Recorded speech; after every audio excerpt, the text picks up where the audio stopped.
Let's see if we can find one of the ocean's smartest animals. When the tide is low, it leaves bodies of water between the rocks. This creates a perfect ecosystem for lots of animals. And we just found our target species' main food source, a shore crab. And the biggest one I've ever seen in my whole life.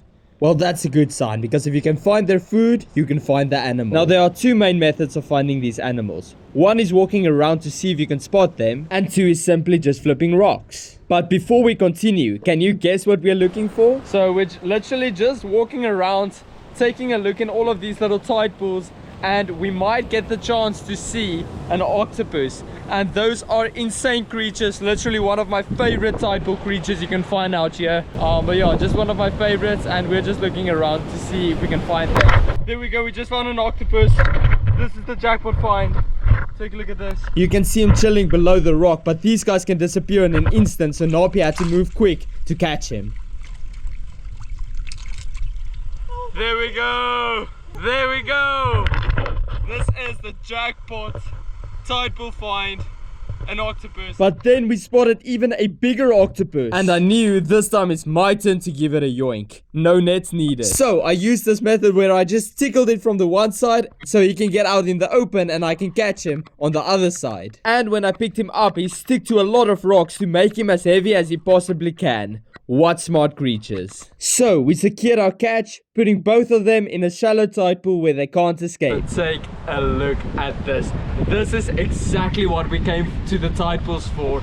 This is two of the ocean's most intelligent animals, if not the most intelligent animal in the ocean. Now these guys can bite. They actually have a beak-like mouth right there in the middle, which they can use to bite. And sometimes these guys actually have toxins, so it is pretty painful. They're extremely slimy, very, very sticky. As you can see, sticking with those arms. They use those little suckers to just stick on everything. Even when we tried to catch them, these guys just stuck themselves to little rocks and stuff, and it is so hard actually catching them. They actually use a lot of tactics to catch their prey, as well as get away from predators.